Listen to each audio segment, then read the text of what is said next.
So I was not planning on moving pigs out to the woods until after I had the baby, but we're supposed to get a hurricane up here soon, and I don't have a great shelter for the piglets and the mama.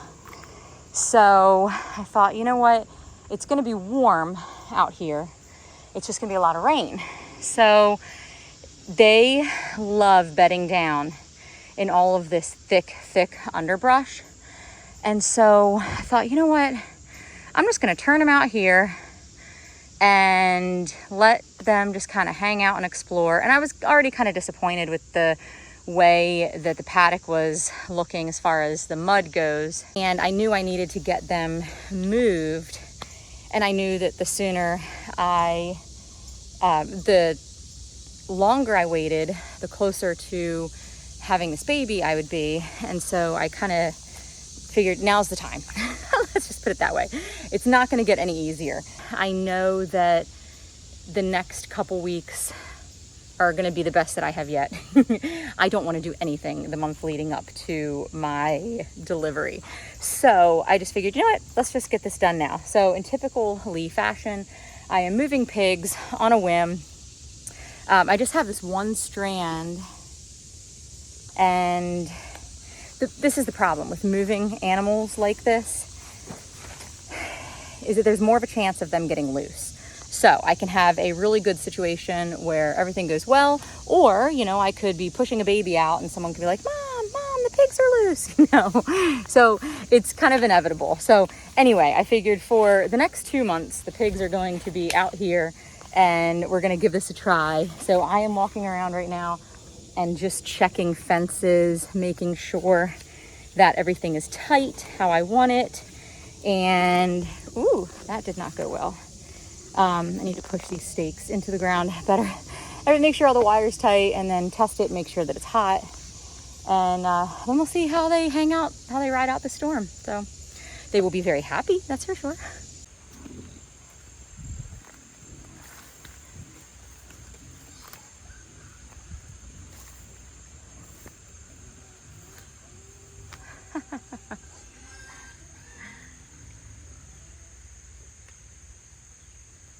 Happy to be a pig. Well, these piglets have been in this paddock long enough. They are big enough now that they will not go under this electric. They've been trained to it by the electric wires along the fence. So I am hoping, praying that I didn't just make a big mistake, because we've got the hurricane coming through here tonight. And honestly, what sparked all this is because we've been getting rain from the hurricane. It's turned their otherwise normally not very muddy little dirt paddock into nothing but mud. And when pig poop gets muddy and wet and all that stuff, just like chickens, it just becomes disgusting. And I do not want to raise my pigs in disgusting, stinky quarters. So these guys are happily eating the weeds and grasses. Look at you. And so I am praying that I do not get any phone calls tonight that pigs are loose. And well, if they are, we might be going on a wild boar hunt. And Gloria and Moto and all the piglets are way out in that area. You can see right there, I ran the wires and it goes up through the woods there and all the way around and then back around. So they've got all that area. Everybody's gonna behave, right? You're not gonna have any wild pig chase tonight? Piggy, piggy! Piggy, piggy, piggy, piggy! Piggy, piggy!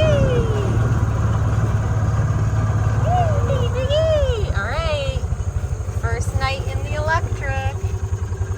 Good job.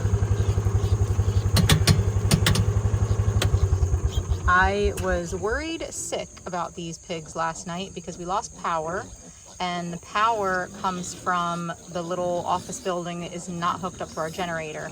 So I knew, being in a new location, these little pink piglets are definitely testing the wire, and if they test it and it is not working, then that is bad. So anyway, I did not sleep well at all last night, in fears that the pigs were running around the woods. And I see 1, 2, 3, 4, 5, 6. All right, I see all 9 little piglets. They all survived. So they're super hungry and mad at me because I waited until after the hurricane and didn't feed them this morning. So I know. So I have to laugh because not 5 seconds after I stopped the previous video, where I was talking about how I'm so glad my piglets all stayed in the pen last night. And when I came up here with the grain, which they didn't have any grain, and I specifically did not fill them up with grain last night because I knew it was going to rain all day today, and they won't eat soggy wet grain, even though they are pigs. So I just gave them enough to eat last night, and then it was raining all day today, so I knew that the rain would stop this evening and I could come out and feed them. So they were ready to be fed by the time I got here.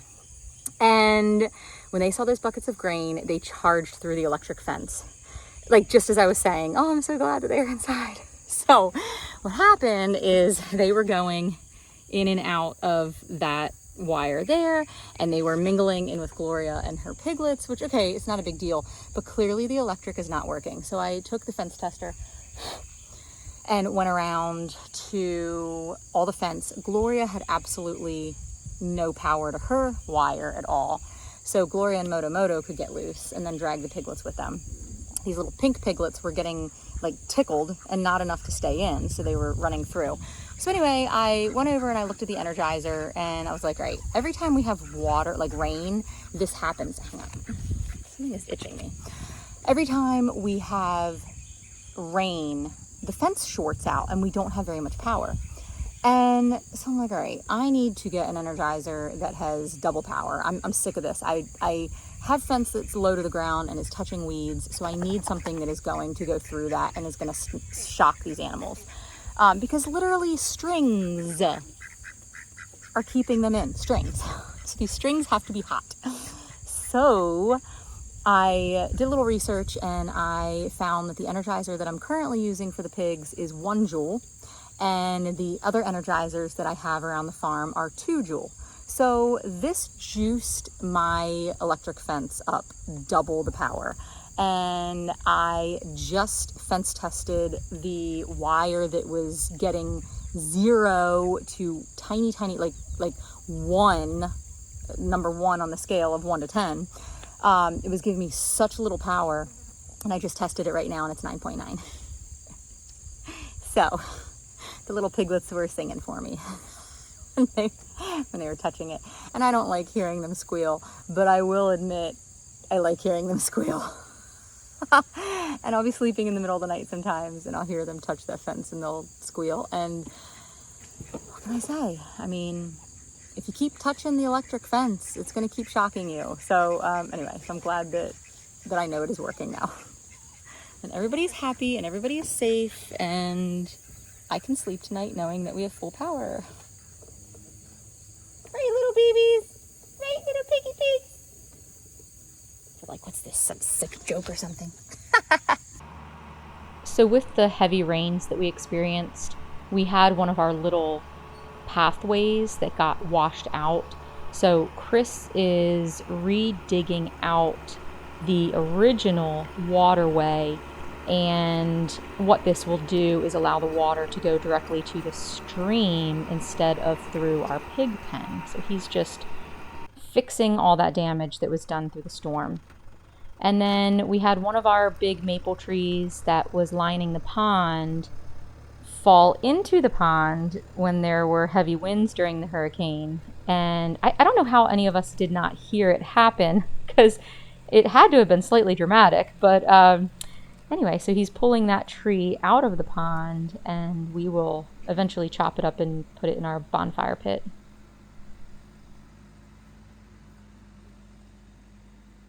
All right, we just finished moving all the cows. We moved them from where I'm standing at the back of the barn, or the front of the barn. We moved them from way over on that field way out there, walked them up behind the truck, around the pond behind the truck, and then out here. So the one convenient thing about having them right in our backyard is the hose. So as you can see, the hose is hooked up to a valve that shuts off when the water tub is full. So I am transitioning all the animals out to this little area right here, and then eventually onto that far field over yonder. And I'm still trying to decide how I'm gonna work this, but basically when I have this baby, I have full intention of making sure that hose can either I'll give the cows access to this field still the whole time while I have the baby, or I'll run an extra hose up to that field and have the bucket up there. It's really just gonna depend on what the next month and a half brings. My pigs are right up there, so I will be able to run hoses and have people just fill up buckets with hoses, and that will make their workload a lot easier. And I'm trying to make sure that everything that my family has to do for me when I have this baby is as simple as possible. I want to have a guilt-free, good solid 2 weeks of hanging out in my room and not feeling obligated. So I'm trying to get everybody set up and make sure that, I don't have to feel guilty about everybody doing my work for me. And even though my family does not, they don't mind, they're happy to help.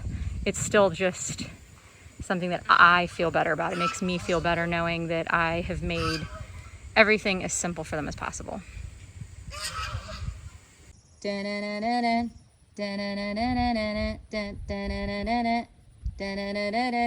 feel like she's like Jaws. I've got a bucket of grain in my hand, and I know if I don't get this in her bucket soon, I'm gonna get run over.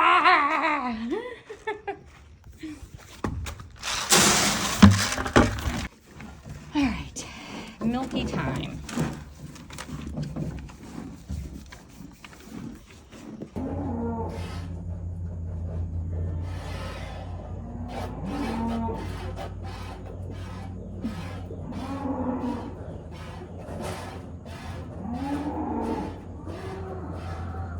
I think it's so funny how I milk her and she just hightails it to her favorite spots. Because this grass isn't just the same as all the other grass. She's on a mission to go find her spot. Oh my gosh, that cow. And then these cows are acting like they didn't just get turned out into a field with a whole bunch of tall grasses. What are you guys all hollering about?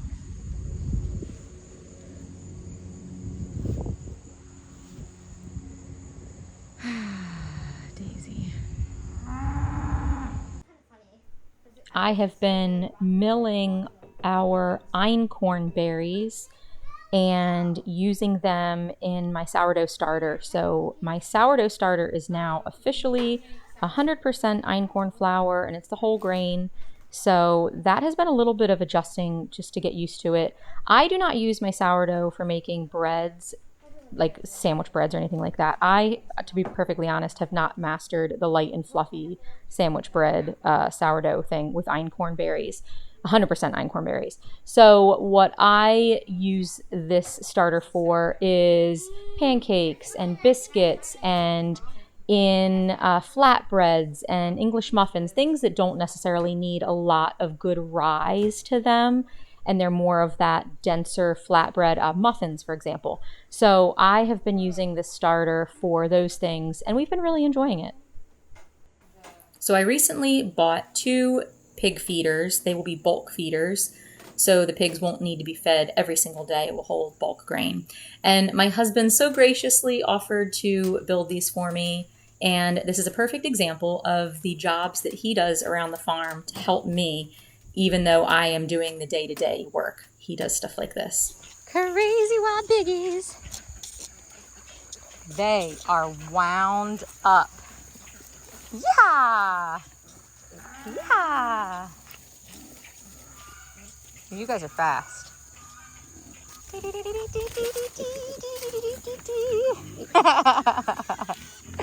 Oh my gosh, you guys are just too cute.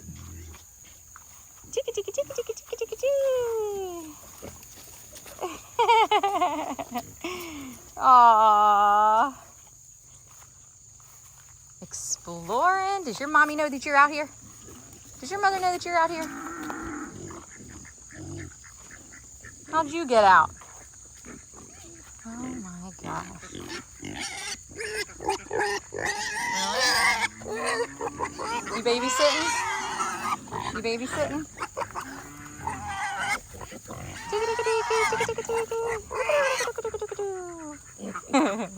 Where are we going, little piggies? Don't you torment those ducks.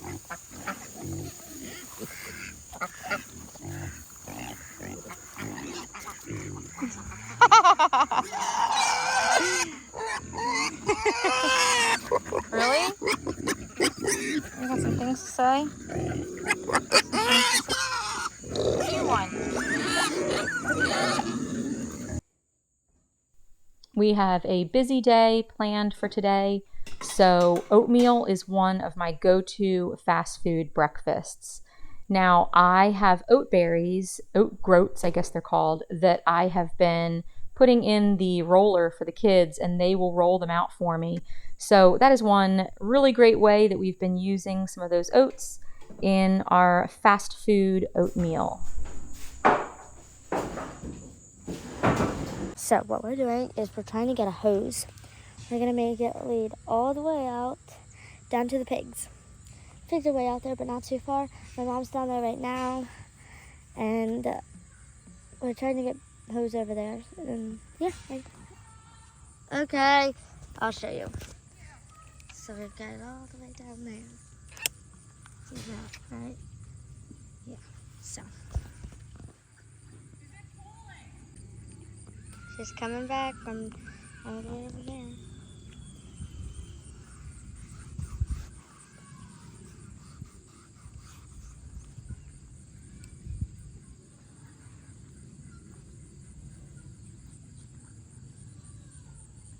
What are they doing? Put it here and give it to me. Now, in my farm store, I sell our fresh eggs, and I bought blank egg cartons and stamps, and so I am showing Gemma how to stamp the egg cartons. It can be a little bit time consuming stamping them all out, but I don't know, it's kind of one of those mindless jobs that you just can kind of zone out and just stamp egg cartons, and it just gives you time to kind of chill out. So we are stamping the egg cartons and getting them ready to restock for the farm store. That's good.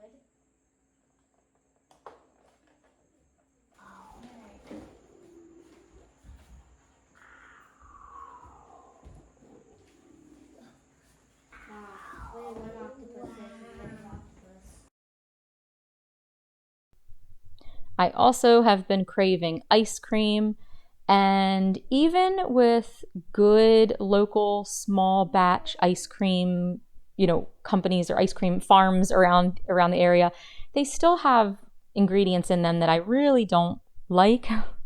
So I figured it is super easy to whip up a batch of cream. It's like an egg custard. It is delicious. It's a French vanilla ice cream. So we are whipping that up and getting that in the refrigerator to make a little bit later on today. So it is a little after 8, and everybody just helped me move cows from this one field, which we just moved them to a couple days ago. I don't know if you can see all the cows out there or not. So this is in our backyard, right next to our barn. And like I said, we had them right here for a few days. They ate down all those weeds. We've got a spring house and a stream, and it's difficult to get to those weeds and grasses sometimes, so we figured we'd let the animals out there to take care of it, and then just opened up the fence, pushed them back to this far field way out here, which is a couple acres, and that will keep them fed and occupied for at least a week. When I get home, so Chris and I are going to my cousin's wedding tomorrow. We're going to be gone for the weekend, and I'm trying to make things simple for the kids. So this field now has hose stretched out to the water bucket, so we don't have to cart the side-by-side anymore with the water tub. We can just turn the hose on and let that run. And that also, I stretch the hose out to the pigs. So this one hose can fill up all the water. And so when I get home on Sunday or Monday, I'm going to split this one field in half, so that way it can get us a little bit more grazing time, and I'll just rotate them every week or two, back and forth between those two halves of the field. Getting animals off pasture, doing rotational grazing, and having animals constantly moving and having pastures resting, it adds so much extra grazing space. I'm telling you, the same 5-acre field doubles in the amount of grass that it can provide to your animals just from letting half of it rest. So that is the plan. I tested the fence. It is 9.9. It will definitely give them a little zap. And I think that's about it. So I am headed inside right now while everybody's getting ready for bed. I'm going to make some ice cream, get that in the ice cream maker, and then have a little ice cream with some brownies that Dessa made just about an hour ago, and then fall asleep with a full belly of cream and sugar and cocoa while this little baby inside goes wild and kicks and rolls and spins and all the things that this baby has been doing lately. So, and then to bed we go.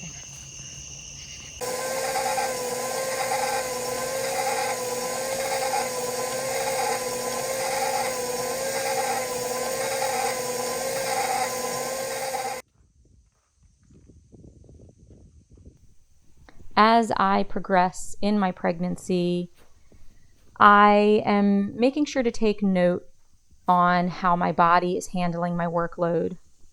This amount of workload for me, as you guys know, is not unusual. I have been doing this for decades. So I am not starting anything new. This is just what my body's used to. So, I kind of always figured throwing a 50-pound bag of grain is just a basic task for me on a daily basis. So it's nothing out of the ordinary. However, I'm noticing more and more that my core is kind of struggling a little bit to sling a 50-pound bag over my shoulder. So I have been taking little steps like dishing out the grain into buckets, and they weigh about 25 pounds a piece. And that way it's a little bit lighter for me. I'm just paying attention to my round ligament pain and any sort of contractions that I might be having. And as the relaxin hormone kicks in, I am able to notice that, okay, my body just doesn't have the ability to lift quite so much. So I'm just paying attention to it. I'm listening to it. At the end of the day, if I feel like I worked myself a little hard that day, then I try and take it a little bit easy the next day. And I'm noticing every couple days, every week, my workload gets a little bit less and less. And I'm able to start handing some things off to my children and to Chris. And I'm kind of getting in that phase of just slowing down. I'm not nearly as efficient in my time when it comes to getting my chores done. I'm just taking my time, slowly getting my chores done, and just, it's all good.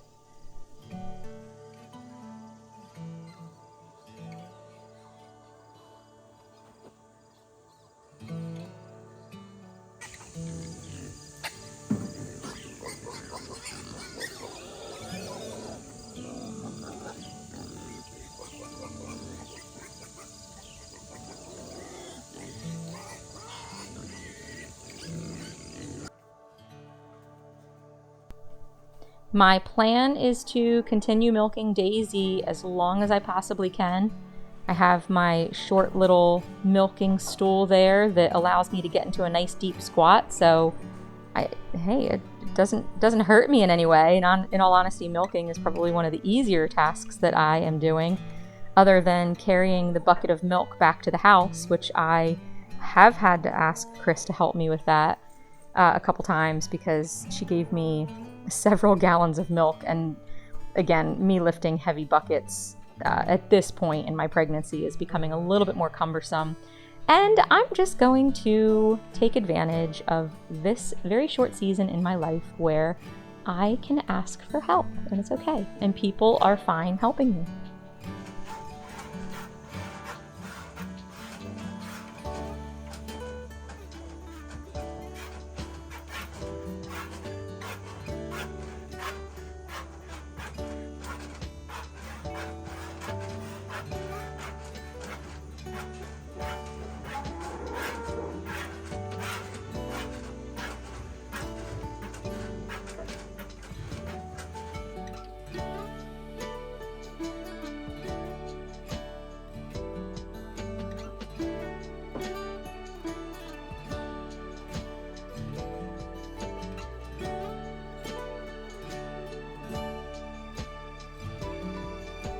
I wanted to show you the ice cream that we finished making, and I got to enjoy that for lunch today with some fresh peaches. It was absolutely the most delicious ice cream, totally worth the little extra work, and knowing that there are not junk ingredients in it is just all the more wonderful. So I hope you have a wonderful week, and thank you so much for joining me today.